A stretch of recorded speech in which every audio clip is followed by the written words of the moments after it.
Thank you, Chair. We're now live on YouTube.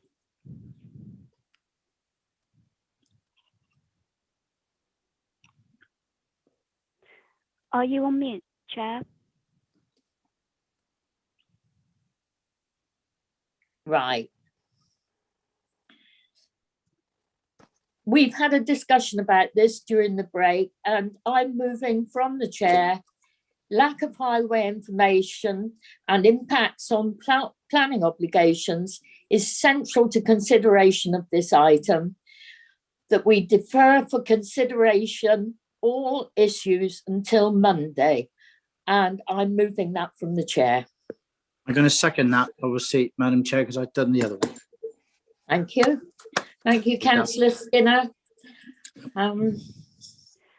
Chair, can I just do a quick roll call just to make sure everyone's in the meeting? Yes, of course. Thank you.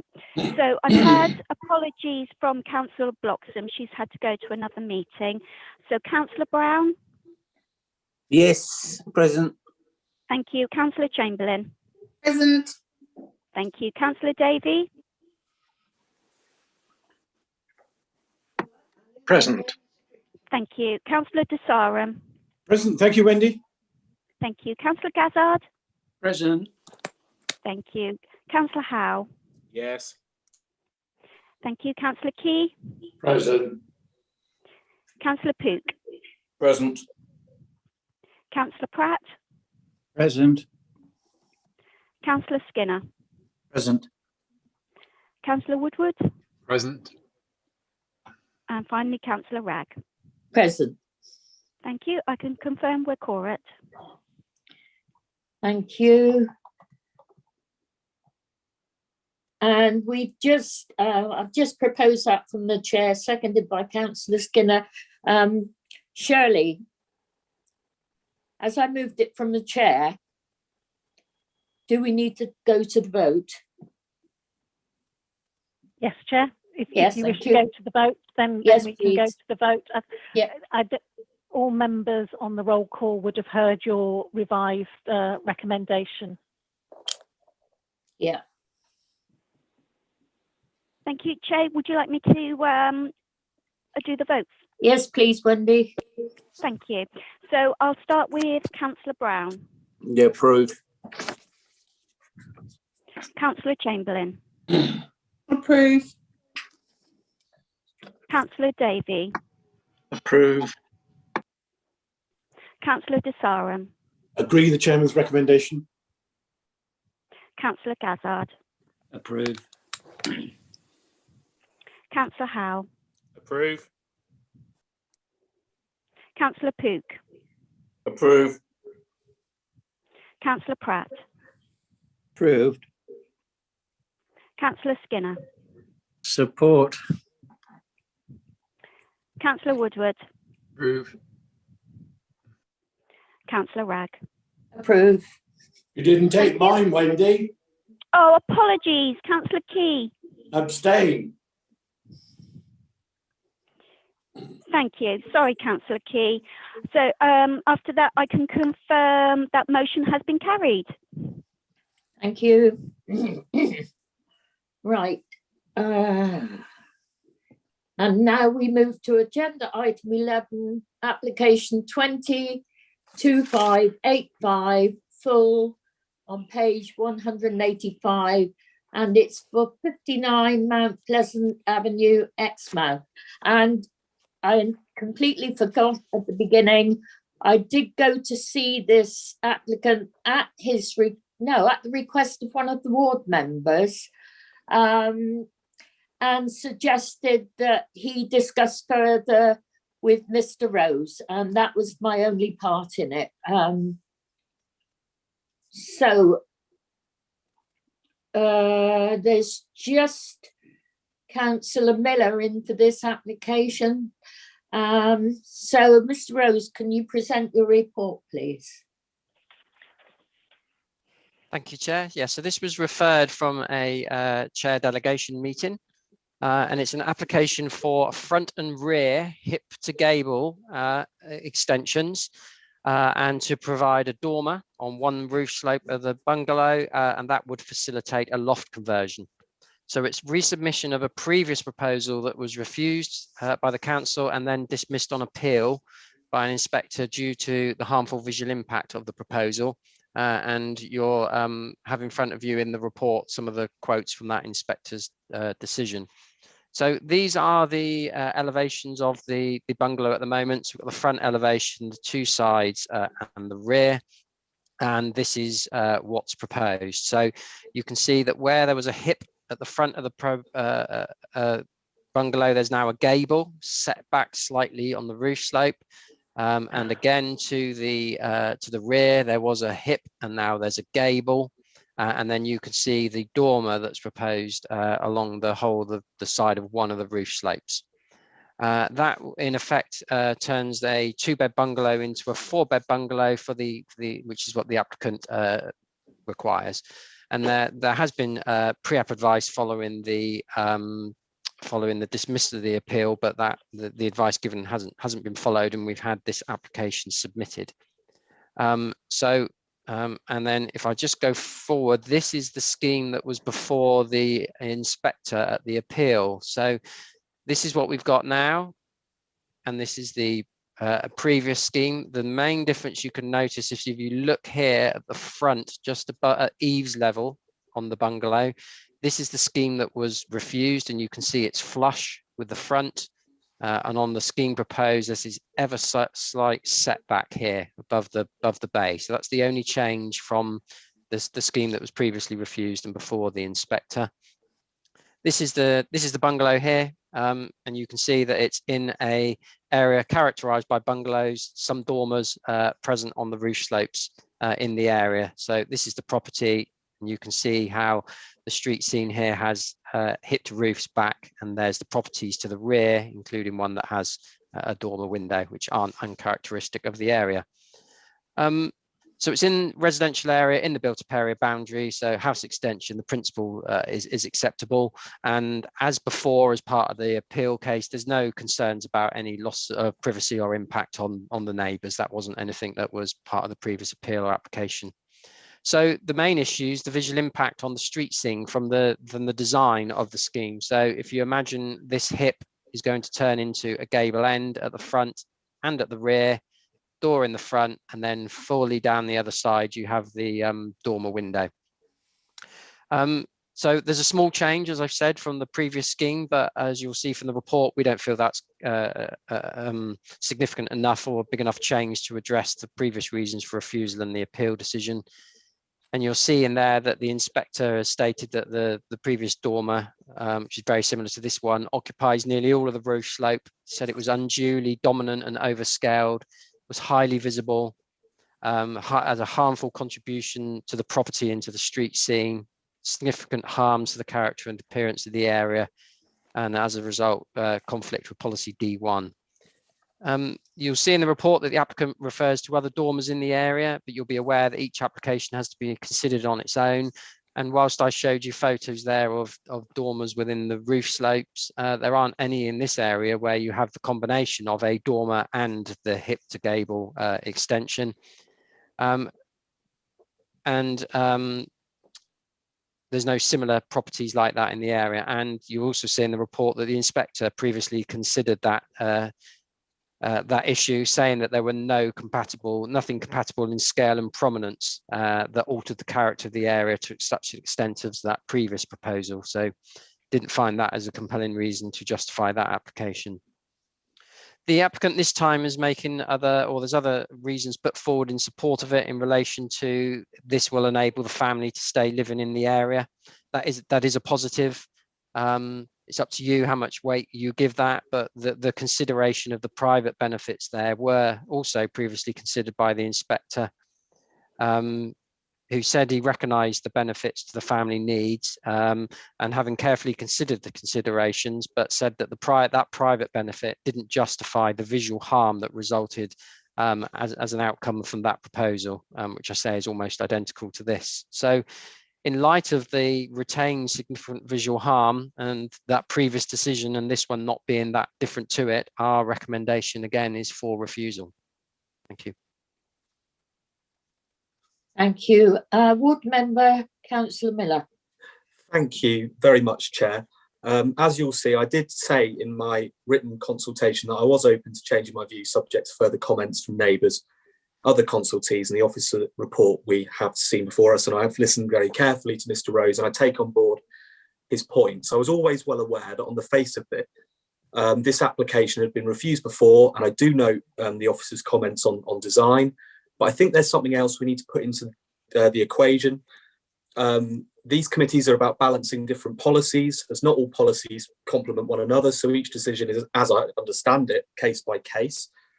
And if we always emphasise the importance of the street scene, I think we would really struggle to achieve strategy 4C of our East Devon local plan on balanced communities, and getting a range of ages in neighbourhoods, which of course provide a real social benefit.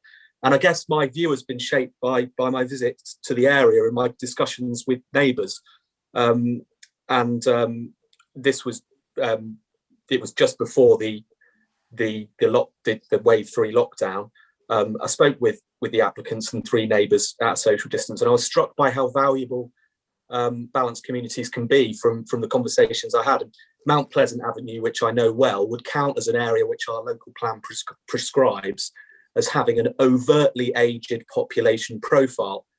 Our local plan says where this is the case, we will encourage residential development that will be suited to or provide for younger people and families. The inspector in his previous judgment on the previous application, which was refused by the committee, but had no objections from ward members or neighbours, it stated that while he sympathised with the family who had outgrown their home, their extension was the inspector said, was for private benefit. I would beg to differ slightly. I think there's an argument that there's a long-term community benefit which could last for generations of having that mix of age groups. And I think this pandemic has really highlighted the true significance of the importance of age-balanced communities. The neighbours underline the importance of having a family-sized home was important for the age balance of the area, and I interpreted it as applying to strategy 4C. I was told of the benefits of the families helping with elderly neighbours shopping, collecting medicines, for example. I think we forgot before the pandemic how important age-balanced communities are.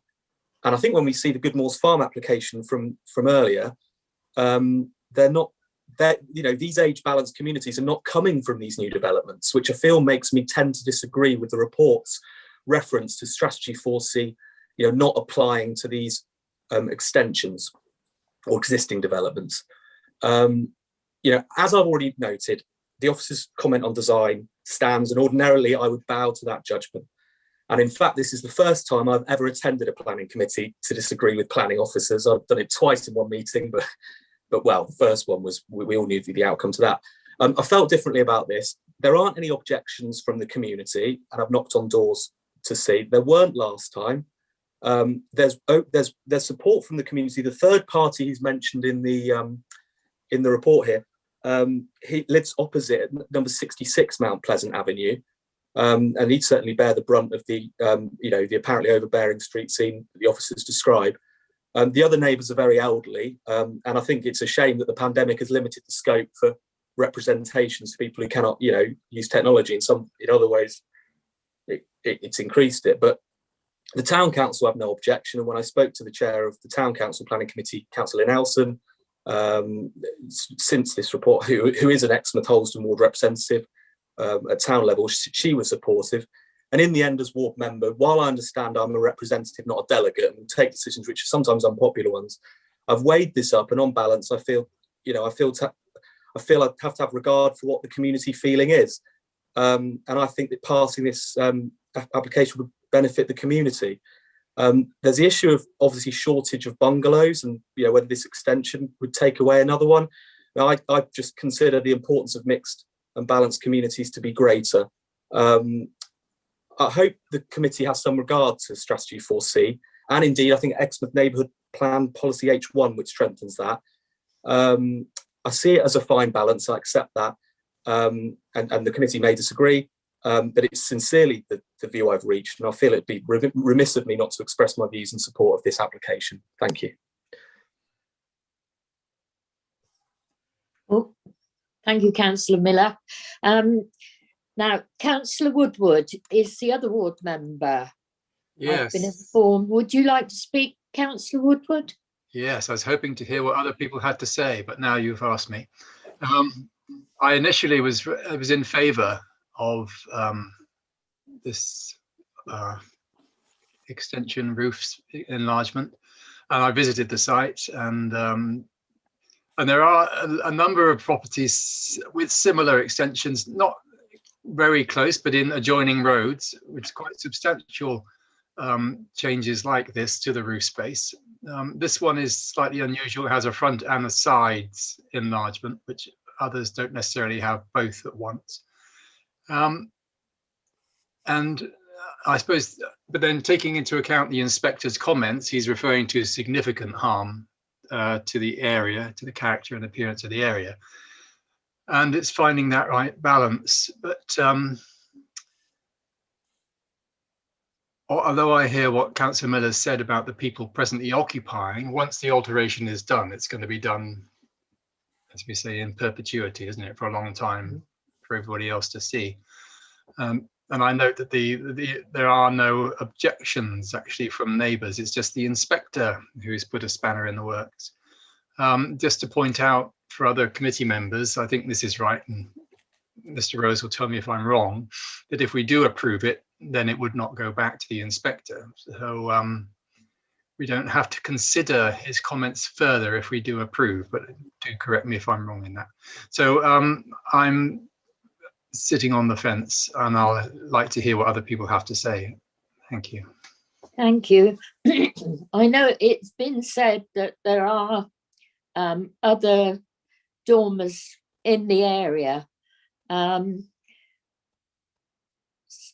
Similar, not similar in size, I don't think.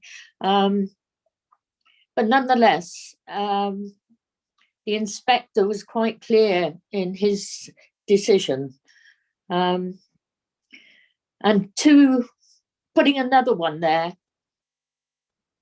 does not necessarily make it right. So anyway, go to the members. Councillor Howe. Thank you very much. And heeding obviously what the inspector said, what our officers have said, and to both ward members. And I'm going to use those fateful words about setting a precedent. And that, although it never happens, and I will look to Mr. Rose to confirm this, if we allowed this to happen, there would be little precedent to stop the neighbour then doing it. And in fact, that's the problem. Yeah. Once you allow overdevelopment, and I do believe this is overdevelopment, there is nothing to say a simple dormer or a reasonable sized dormer wouldn't be allowed here. It's just the combination of a massive dormer on one side and an extension of the front is the overbearing fact on the street scene. We have to try to protect our street scenes. Something can be done with this bungalow. I have no doubt whatsoever. Smoothie, please, Mr. Rose. Thank you. Yeah, I wouldn't mind one of them. But this is overkill, unfortunately. I accept everything Councillor Miller has said. I understand what he's doing and why he's doing it for the right reasons. But we have to take into consideration the whole street scene, and the possible impact of the future. Because once we all know you let the genie out the bag, then the example's been set, and then you need to give differing reasons not to. But that's my view, and I will go with the officer's recommendation and move that. Thank you. Thank you, Councillor Howe. Happy to second it. Who's seconding that? Pook. Councillor Pook seconded it. Right, thank you. And I'd like to add my thanks to Councillor Miller for a very reasoned and an intelligent contribution. However, the inspector, although the applicant was told if he reduced the size of the dormer, it might be more acceptable, but in fact, there's been minimal change. So I think it's worth bearing that in mind. Councillor Key. Yes, can I not speak? I seconded it. Yeah, let Councillor Pook go next because he seconded it. Okay, Councillor Pook. Okay, thank you, Chair. And I also have sympathy for the applicant and for what Councillor Miller said, but I come across these are come quite often to me, and I'm asked to advise what will happen, and what is acceptable. And whilst I fully accept people need room to live and expand, sometimes you also have to look at the street scene. And whilst a dormer which is subservient to the main roof is normally quite acceptable, when it becomes the main part of the roof and changes the aspect of that house totally and all those around it, unfortunately, the impact on the street scene is detrimental, and I just have to support it. Reluctantly, because I want to support people being able to live in places, but things have to be in scale and not to be dominant. Thank you. Thank you. Now, Councillor Key. That's right. I concur, Chairman, with everything that the two previous speakers have, and I have nothing further to add. Thank you, Councillor Key. Councillor Davey. Thank you, Chair. Yeah, this is very close to where I live, actually, and although I haven't been around to look at it, if you look on Google Maps, you can see very clearly that all of the houses in that area have these sloping roofs. There are some with gable ends, but all of them are orientated in line with the road. This would have a gable end facing onto the road, and as such, I think it would totally change the character of the street scene there, and it would stick out like a sore thumb. And as Councillor Howard said, it would then set a precedent, and before you know it, everybody will be adding all kinds of inappropriate extensions. Dormers, yes, quite understandable. And in the area I live, which is not far from that, as I said, but most of the houses are built with gable ends, and so you can get quite a large dormer on them, as quite a lot of people have done. I understand the difficulty of getting much size of dormer on that, but unfortunately that's just the case of the house as it exists and where it is. I take Councillor Miller's point about age balance very seriously, but I think we need to bear in mind that in order to get an age balance, you don't necessarily need large houses for everybody. And if a larger house is required, then I'm sorry, buy a larger house. I'm afraid that the size of the house is what it is. And although you could add a bit to it within planning terms, I think that the proposal has gone way past that. And, we've seen a couple of applications today where the applicants work very closely with the officers, have taken notice of their considerations and have amended their plans accordingly. This one hasn't. And we have an inspector's view to back it up. So I have no hesitation in sadly refusing this. Thank you. Councillor Skinner. Much of it's been said. I agree with previous speakers. I think what Councillor Howe said was quite right, that when we look at the planning inspector and our officers and what they've got to say, it does change the street scene. And Councillor Howe is absolutely right when we talk about precedents. Of course, we don't talk about precedents in the way that can't happen, but of course it does. It does have an effect. He said it all really, and I'm going to be supporting refusal. Thank you. Thank you. Councillor Gazzard, please. Thank you, Chair. The points I was going to make have already been said, but I would concur with your comments. The presentation from Councillor Miller was very good, and he makes some very good points, but unfortunately, I think I'm going to have to go for refusal. Thank you. Okay. So it's been proposed and seconded. Over to you, Mrs. Shaw. Thank you, Chair. Members, you have one recommendation, which is to refuse for the reasons as listed in the report. Please, when your name is called, would you indicate whether you're in support of the motion to refuse, you're against the motion to refuse, or whether you're abstaining from the vote. Thank you. Thank you. Councillor Brown. Support motion to refuse. Councillor Chamberlain. Support motion to refuse. Councillor Davey. Support refusal. Councillor De Sarum, Support motion to refuse. Councillor Gazzard, Support refusal. Councillor Howe, Support refusal. Councillor Key, Support refusal. Councillor Pook, Support refusal. Councillor Pratt, Support refusal. Councillor Skinner, Support refusal. Councillor Woodward, Yep. Support refusal. Councillor Ragg. Support refusal. Thank you. The motion to refuse has been carried. Thank you very much, and thank you, members. You might be interested to know that that one did come to delegation, but I decided to set up with the agreement of the Vice Chairman to send it to committee so that there was a really fair hearing, and you've given that, so thank you very much. Right, the next one, agenda item 12, application 201807, variation, 2 Trees Lake Farm, Buckroll, and that's on page 193. I'd like to welcome Keegan Faraday to the meeting. Is he here, Mr. Faraday? He's not. He hasn't arrived yet, Chair. That's He's right. on his way in. Okay, thank you. Right.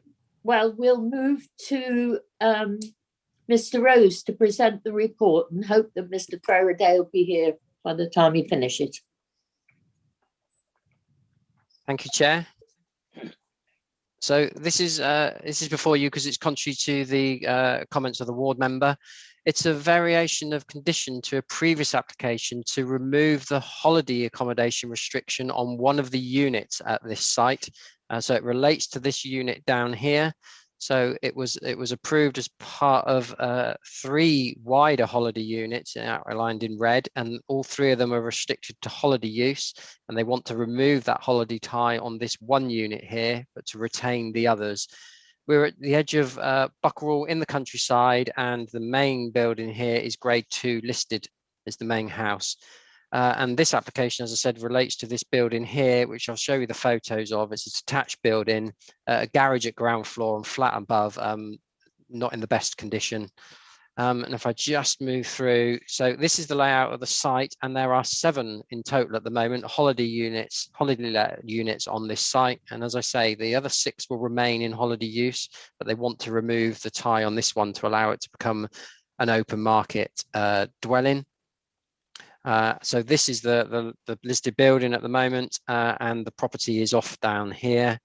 So if I just move on, that's the property down there behind the trees. You can see separated from the main block. So this is it down here, and then we get close. You can see the condition of the building, its detached nature, obviously not part of the original listed building there, and garages below with the flat above.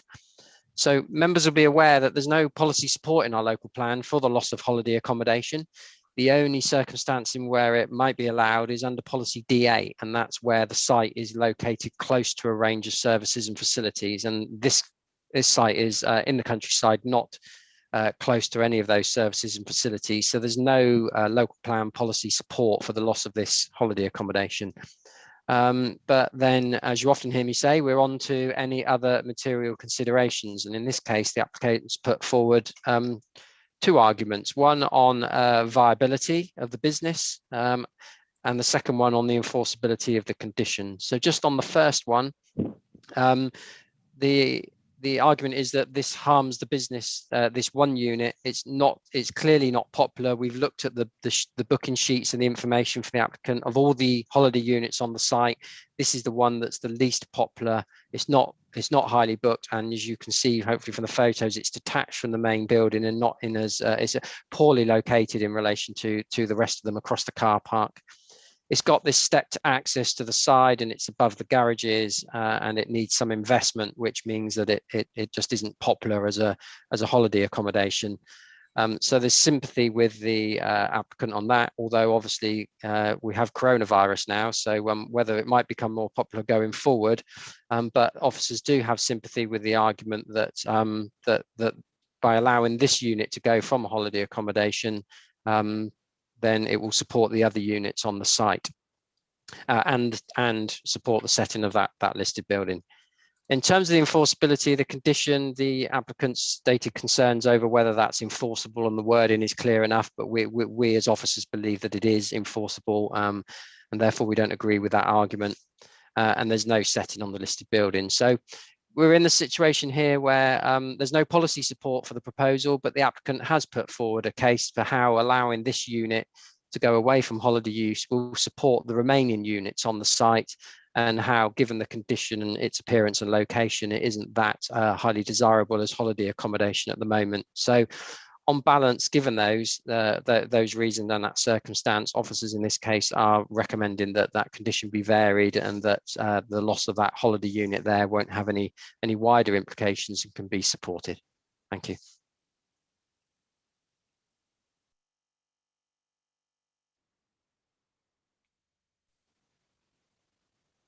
You're on mute, Councillor Wragg.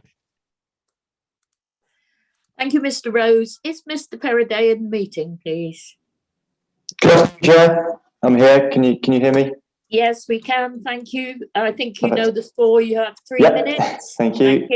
Thank you, Chair. Thank you, councillors. My name is Keegan Faraday. I'm a planning consultant at Avalon Planning and Heritage, and I'm representing the applicants, Mr. and Mrs. Goodall, speaking in support of the proposal. The application is seeking to revise a planning condition associated with Owl Cottage, which presently restricts its use as a holiday let, so that it can be occupied as a dwelling. Nobody understands the importance of a viable tourism economy in East Devon more than Mr. and Mrs. Goodall. Over the past 7 years of occupying the site, they've worked extremely hard and invested significantly in bringing Treslake Farm back into being high quality visitor accommodation. In this regard, it's important to note that when Mr. and Mrs. Goodall took over Treslake Farm, the previous operator had gone bankrupt and the site had not been trading for over 18 months. Despite these efforts and following a substantial refurbishment of the whole site, the business continues to be financially unviable and has operated at a loss since 2015. Whilst it's acknowledged this loss is reducing year on year, owing to the commitment of the applicant, Owl Cottage is consistently the worst performer and is to blame for up to 95% of the financial implications which continue to affect the viability of the wider site. As set out in the officer's case report, Owl Cottage consistently attracts lower occupancy rates than the rest of the site, being occupied 16% less than the other cottages in 2019. There are multiple reasons for this low occupancy rate, but the most significant is the size and standard of accommodation when compared to the rest of the cottages. This factor means that Owl Cottage is also let out at a lower rate, which further impacts its viability. A cost exercise was conducted in bringing Owl Cottage up to the desired standard for a holiday let. The estimated total was in excess of £90,000 and included, but was not limited to, a new boiler and oil tank, replacement external stairs, and a new kitchen and bathroom. Considering the costs already associated with Owl Cottage, further investment of this nature is a significant risk, as there's no guarantee these works will improve the occupancy and could have further implications on the viability of the whole site. This same condition, which currently restricts Owl Cottage as a holiday let, extends to 2 other holiday lets on the site known as Mallard and Squirrel Cottage. It should be emphasised that these holiday lets were restricted in 1999 with a now very much dated condition. Whilst the council's conclusion that this condition remains enforceable is disputed, Mr. and Mrs. Goodall have agreed to secure these remaining cottages as holiday lets through an updated condition reworded by the council. Please note there were no objections from the parish council, the highway authority, or any neighbours with regard to this proposal. The proposal did, however, receive a single objection from Councillor Bond, who made it clear the objection was in principle to the conversion of the holiday lets in the countryside. 30 seconds left. Thank you, and not specifically related to the proposal at Treslake Farm. While this position is understood, each application should be assessed on its own merits, and it's clear that from the overwhelming evidence supplied by Mr. and Mrs. Goodall, that this proposal will lessen the financial burden associated with Owl Cottage and help to ensure the viability of Treslake Farm and the wider tourism economy of East Devon. In light of the above, I respectfully request this committee vote in favour of the planning officer's recommendation for approval. And thank you, and please let me know if there are any points of clarification. Thank you, Mr. Faraday.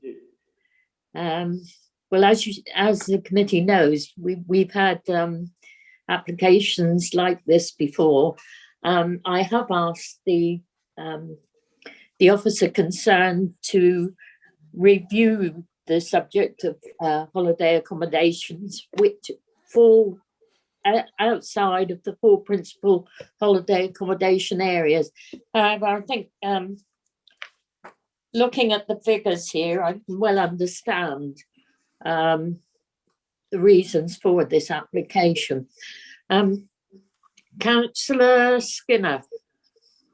Thank you, Chair. And obviously this is nearly next to my village at Talleton, so I know this area particularly quite well. We have to understand that the holiday accommodation is a business, and it's a business that very much needs to work in its progressive way in going forward, and how that impacts on people's lives. The applicant in this particular case has several other parts of the business, and just looking at the building itself, you can almost, it tells its own story in one aspect. In some respects, I am very much looking to, and I'm sure we as a council are very much looking to have the holiday accommodation and keep that growing, and no doubt applications will be coming forward, and we would probably want to be objectively supporting applications in that it's going to increase our holiday accommodation, staycation and all those things. But do you know what? Time moves on, and that sometimes you've just got to evolve, and that's where we are.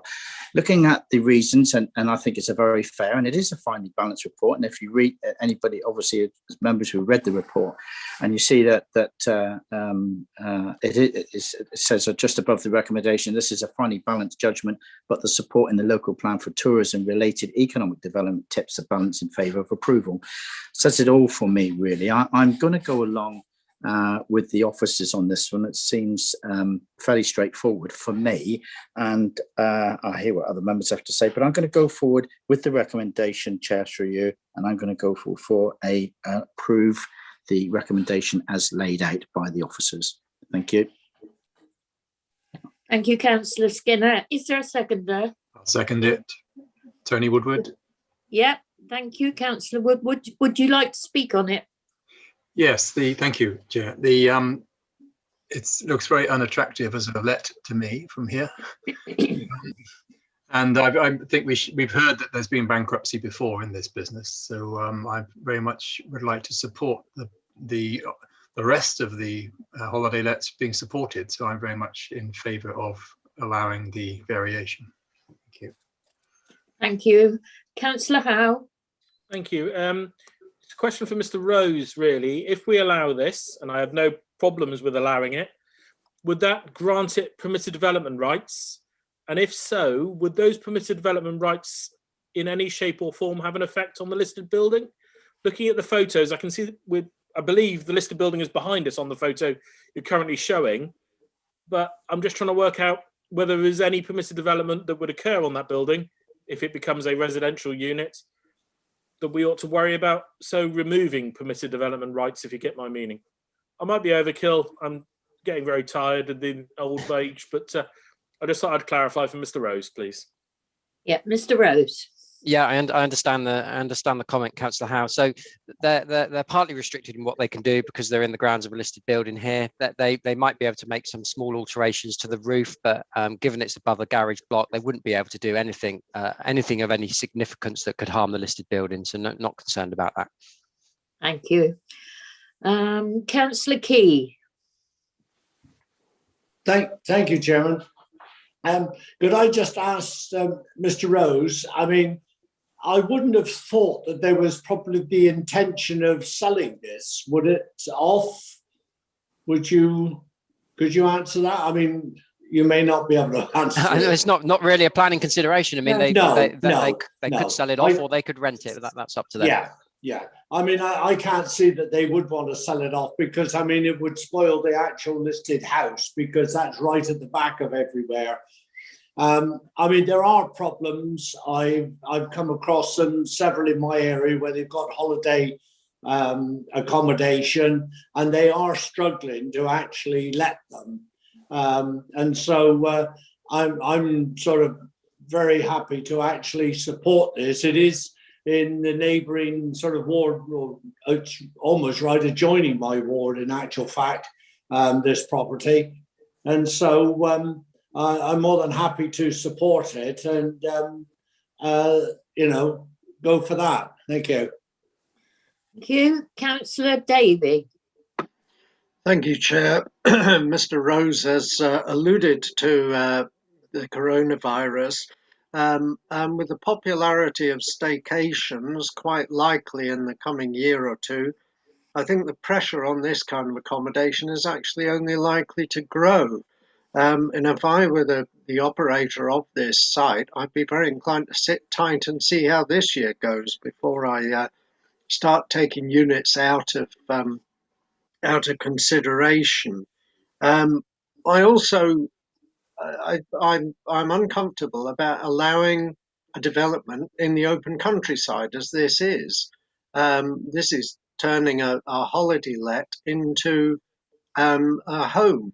And if we keep on doing that, then we're going to have no holiday lets and lots of homes in unsustainable locations. So I don't think that is a good time to be doing this. I accept the viability arguments, but I can't see that one small unit affects the viability of the whole site. Okay, so it's not as popular, but if the others were sufficiently popular, that would make the site viable anyway. So there may be other problems with the site. If it is taken out of circulation and used for accommodation, whether it's sold off or not, I don't see what contribution that actually makes to the viability of the business. So I'm really struggling to see how the viability argument really stacks up. So I'm not inclined to support this application. It's just an extra home in the countryside. Thank you. Right, we've had a proposal which has been seconded. Over to Mrs. Shaw, please. Thank you, Chair. Again, you have one motion, and that is to approve with conditions as listed. Members, when your name is called, please would you indicate whether you are in support of the motion to approve, you're against the motion to approve, or whether you're abstaining from the vote. Thank you. Councillor Brown. Approved with the conditions. Councillor Chamberlain. Approved with conditions. Councillor Davey. Against approval. Councillor De Sarum. Approved with conditions. Councillor Gazzard. Against. Councillor Howe. Approve. Councillor Key. Approve. Councillor Pook. Approve. Councillor Pratt. Against. Councillor Skinner. Approved. Councillor Woodward. Support approval. Councillor Ragg. Abstain. Thank you. 1, 2, 3, 4, 5, 6, 7, 8. So that motion to approve has been carried with the majority for approval. Thank you, Wendy. Right, agenda item 14, application 202171 full. Bonners Causeway, Axminster, page 215. And we have one ward member to speak, Councillor Andrew Moulding. Mr. Rose, can you present your report, please? Yes, thank you, Chair. So this is before you as it's an East Devon District Council application, and there's an objection was received to the original plans. It's an application for a bin store. So we've got these two groups of flats here off Bonners Causeway, and the red is where the proposed bin store was to go. This is an alternative to a consent that was granted last year for a bin store more near to the front of the site, and the residents have wanted it relocated to a different location. So this is its proposed location now at the back of the site. So we've got a bin store here and a path to it, and it's enclosed by wooden enclosure. So inside there you would have the bin stores themselves that the rubbish gets put in, and the shelves for the recycling. This is the location of the bin store as originally granted, which was more visible from the highway. As I say, they want it relocated. So it's now being relocated to this position next to this tree stump, which would remain, not that it's much value. And you can see its relationship with the adjoining property there. So originally it was proposed right up to the boundary with this property, which generated the objection from that neighbour, and following that objection and comments from environmental health, the bin enclosure was moved away from that boundary so that there's a separation distance to have less of an impact on them. And then you can see the relationship to the other property here, so that the bin store is in this location. So the environmental health officer is now happy with the location of it. There's no harmful visual impact from the proposal. We don't have any concerns on the impact on neighbours because it's an enclosed store. And as I say, the bin bag rubbish goes in bins within that store and within boxes in the recycling shelves. So in light of that, in light of those issues and lack of harm, it's recommended for approval. Thank you. Councillor Moulding. Yes, thank you, Chair. I have no objections whatsoever to this. I think it was sensible to move it away from the boundary, which overcomes the potential objection. So from my point of view, I would be very happy to see the Planning Committee approve this application. Thank you. Thank you. Right, Councillor Skinner. Move the recommendation of approval, Madam Chairman. Thank you. Seconded. Thank you. Nobody else to speak, so can we go to the vote, please, Shirley? Mrs. Shaw. Thank you, Chair. Yes, members, you have one motion here, and that is to approve with conditions as listed. When your name is called, please would you indicate whether you're in support of the motion to approve, you're against the motion to approve, or whether you're abstaining from the vote. Thank you. Thank you. Councillor Brown. Support approval. Councillor Chamberlain.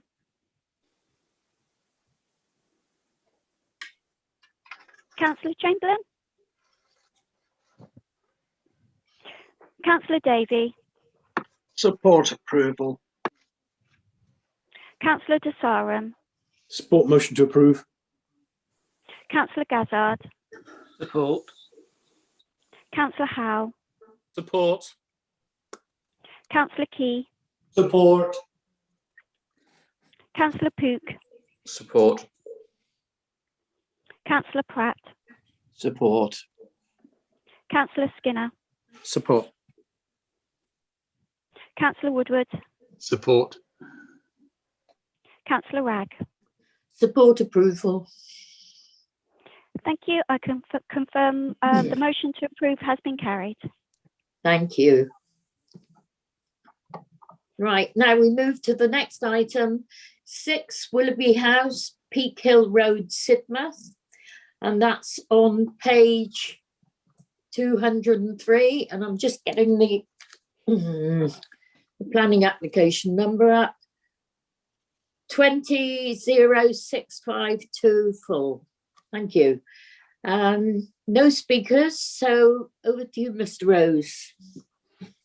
Thank you, Chair. Yeah, so this application, hopefully members will recall, because it was considered originally at the committee on the 9th of September, where it was resolved to defer the application for two reasons, two changes.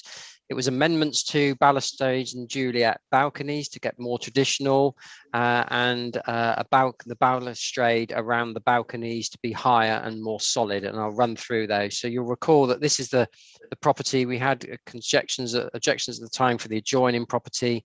They want to use this flat roof area as a terrace and then put this walkway at the back.